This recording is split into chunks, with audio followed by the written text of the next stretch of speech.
गुरुग्राम की सभी कॉलोनियों के लोग आज एक बहुत ही गंभीर समस्या से जूझ रहे हैं। सीवेज का ओवरफ्लो। हर जगह घरों के बाहर और गलियों में गंदा पानी बह रहा है, जिससे न केवल आम जनजीवन प्रभावित हो रहा है बल्कि लोगों की सेहत भी खतरे में पड़ रही है। इस सीवेज के ओवरफ्लो से उत्पन्न गंदगी और दुर्गंध के कारण लोग विभिन्न बीमारियों का शिकार हो रहे हैं और उनके लिए सांस लेना भी मुश्किल हो गया है। अंकित अलग ने कहा, यह बहुत ही चिंताजनक बात है कि नगर निगम के पास इस समस्या के समाधान के लिए कोई ठोस योजना नहीं है। सवाल यह उठता है कि क्या उनके पास इस तरह की आपात स्थितियों से निपटने के लिए आवश्यक उपकरण और मशीनें नहीं है? क्या उनके पास कुशल इंजीनियरों और कर्मियों की कमी है जो इस स्थिति को नियंत्रित कर सके? अंकित अलग ने यह भी कहा कि हम यह समझते हैं कि हरियाणा विधानसभा चुनावों के चलते आचार संहिता लागू है और नए विकास कार्यों को शुरू करना संभव नहीं है, लेकिन क्या यह आवश्यक नहीं है कि मौजूदा समस्याओं का तुरंत समाधान किया जाए? क्या ये धोखेबाज नेता यह नहीं समझते कि जनता की बुनियादी आवश्यकताएं जैसे स्वच्छता और स्वास्थ्य किसी भी राजनीतिक आचार स्तर से परे है? आखिर गुरुग्राम के लोग कब तक इस समस्या से जूझते रहेंगे? नगर निगम और संबंधित अधिकारी क्या इस मुद्दे को हल्के में ले रहे हैं? जनता का यह अधिकार है कि उन्हें स्वच्छ और सुरक्षित वातावरण मिले।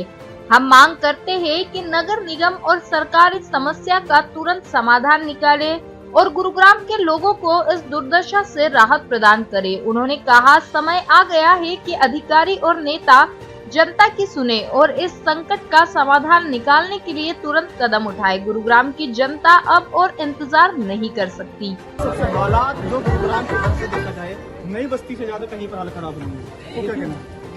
मैं एक बार बोलूँ, ढोल को शांत कर। गुड़गांव के अंदर नई बस्ती हो, गुड़गांव के अंदर सुभाष नगर का प्रेम मंदिर के सामने वाले क्षेत्र हो, नेता लोग इन क्षेत्रों को अपना वोट बैंक समझते आए हैं। इस क्षेत्र के अंदर आप देखेंगे कि हमारा वाल्मीकि समाज, बघेल समाज के लोग यहाँ रहते हैं, लेकिन इस क्षेत्र में 2024 के अंदर भी मूलभूत सुविधाओं के लिए ये लोग तरस और तड़प रहे हैं। अभी देखिए, ये होल खुला हुआ है, ये छोटे छोटे बच्चे घूम रहे हैं। जब बारिश आती है तो पानी भर जाता है, जब पानी भरता है तो इस पूरा गली में पानी भर जाता है। अगर इसमें किसी के साथ हादसा हो गया तो इसका जिम्मेवार कौन है? इसके जिम्मेवार हैं हमारे गुरुग्राम नगर निगम प्रशासन और ये भाजपा के नेता जो सरकार बनाने का दम रखते हैं, सरकार बनाने की बात कहते हैं। क्या इनका मुख्यमंत्री, क्या इनका विधायक इन गलियों में आया? नहीं आया। ये सारे के सारे लोगों का जमीर खरीदने का काम नहीं करते हैं, ये सारे के सारे लोगों को वोट बैंक समझते हैं, लेकिन इन लोगों की सुनवाई कहीं भी नहीं है। इन लोगों का शिकार किया जाता है, शिकार, चाहे तो अपनी सभाओं में बुला करके, चाहे इनको कोई धार्मिक यात्रा करवा करके, चाहे कोई लालच दे करके इन लोगों को सुख देने का काम किया एक जाता है। सीएम साहब की बाइट वायरल हो रही है कि वो बग्गी चलाते हुए गाँव में दिखेंगे, तो क्या कहना है इसको? भाई साहब, ऐसे है, मैंने देखा था वो बैलगाड़ी चला रहे थे, लेकिन पीछे उनके फॉर्च्यूनर गाड़ियों का काफिला भी चल रहा था, उनके पीछे उनकी पूरी सिक्योरिटी टीम भी चल रही थी। क्या वो सच में अगर ऐसी गाड़ी चला सकते हैं? मैं कहता हूँ गुड़गांव की छोटी छोटी बस्ती में आकर के दिखाएं। ये जो बड़े बड़े नेता फॉर्च्यूनर में घूमते हैं, चमचमाती इमारतें बना करके बैठे हैं, जो हरिद्वार भेज रहे हैं, खाटू भेज रहे हैं, अमृतसर भेज रहे हैं, लेकिन इन गलियों में आज भी हालात ऐसे हैं, सीवर के ढक्कन खुले हुए हैं, ओवरफ्लो हो रहा है, पीने का पानी गंदा आ रहा है, गाँव के युवा गलत रास्तों पे जा रहे हैं। उन लोगों का क्या? ये सिर्फ और सिर्फ इनको अपना वोट बैंक समझने का काम कर रहे हैं। मानते हैं जो वीडियो वायरल वो सिर्फ दिखावे की वीडियो वायरल है। सारा काम ही दिखावा का है, घोषणाओं का है, दरअसल में कुछ भी नहीं है। ये लोग सिर्फ जोड़ तोड़ करके अपनी सरकार बनाना चाहते हैं, आंकड़ों की का काम करते हैं कि आंकड़े होंगे तो सरकार बन जाएगी, लेकिन जनता के हित के लिए कोई काम नहीं करते। लेकिन अब गुड़गांव से बनी हुई पार्टी, गुड़गांव से जन्म ले चुकी हुई पार्टी, गुड़गांव के जन जन की पार्टी, जन सेवक क्रांति पार्टी आ गई है इनको सत्ता से उखाड़ फेंकने के लिए।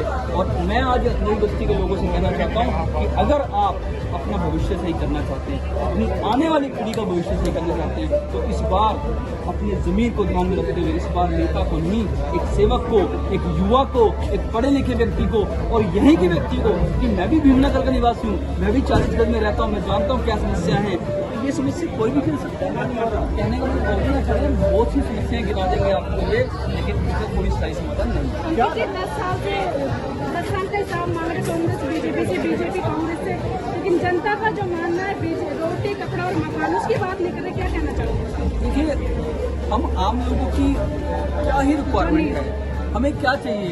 हमें मूलभूत सुविधा मिल जाए, एक मकान मिल जाए, खाने को अच्छी रोटी मिल जाए, महंगाई ना हो, रोजगार मिल जाए, साफ सफाई मिल जाए, ये हमारा हक है।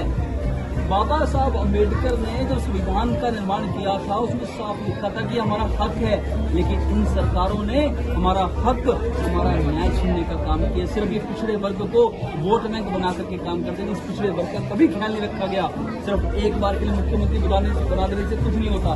मैं कहता हूँ आप इन मुहल्लों के अंदर आए तो सही, आपको मालूम चलेगा कितना दर्द है, कितना गुस्सा है, कितना आक्रोश है इन लोगों के। अगर आप विधायक बनते हो तो जनता के लिए क्या करोगे? देखिए, मैं अगर विधायक बनता हूँ, अगर मुझे लोग मौका देते हैं, क्योंकि मैं युवा हूँ, शिक्षित हूँ, ईमानदार हूँ और मैं यहीं का निवासी हूँ, इसी क्षेत्र का निवासी हूँ, मेरा घर ज़्यादा दूर नहीं है, मैंने इन समस्याओं को जिया है और मैं जानता हूँ कि जिसकी नीयत अच्छी होती है उसकी नीति काम करती है, और नीति अगर काम करे तो समय अनुसार कार्य में गति भी होती है। उसमें गति होगी तो प्रगति होगी। मैं अपनी पहली कलम से आते ही गुड़गांव वालों के लिए जो पिछले 8 साल से एक अस्पताल का काम रुका हुआ है उसको बनाने का काम करूंगा। मैं अपनी पहली कलम से मूलभूत सुविधाएं, चाहे वो पीने का पानी हो, चाहे जल भराव की समस्या हो, चाहे ये साफ सफाई का काम हो, ये काम करने का काम करूंगा। मेरा एक सवाल रहेगा, सब लोग वोटिंग के लिए काम करते हैं, नॉर्मली मुद्दों पे काम करते हैं, आज तक किसी ने वुमेन सेफ्टी को लेकर बात नहीं की। देखिए, गुरुग्राम में वुमेन सेफ्टी का कितना बुरा हाल है। गुरुग्राम छोड़ो, हरियाणा पिछले 10 साल में अपराध में नंबर 1 बन गया है।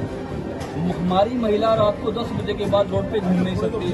तो आप क्या कहना चाहोगे? आप खुद सोचिए, आप पत्रकार हो, क्या जो हमारी वुमेन पत्रकार हैं, जो हमारी महिला पत्रकार साथी हैं, वो रात को 10 बजे कर सकती हैं रिपोर्टिंग? नहीं कर सकती। तो ये कहीं ना कहीं प्रमाणित है।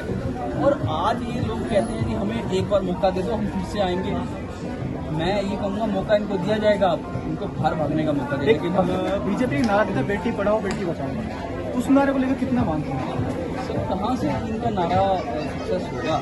आप सोचिए, जो हमारी महिला पहलवान है ना, वो जिनके खेल मंत्री थी संदीप जी, उनके ऊपर आज भी केस चल रहा है। महिला पहलवान ने लगाया, इनके नेता ही महिलाओं के ऊपर नजर रखते हैं गंदी। कैसे बेटी के बारे में बोल सकते हैं? और अगर बेटी बचाओ बेटी पढ़ाओ की बात करें तो आज जो दिनेश फोगाट जी के साथ हुआ वो समझ सकते हो, मुझे कहने की जरूरत नहीं।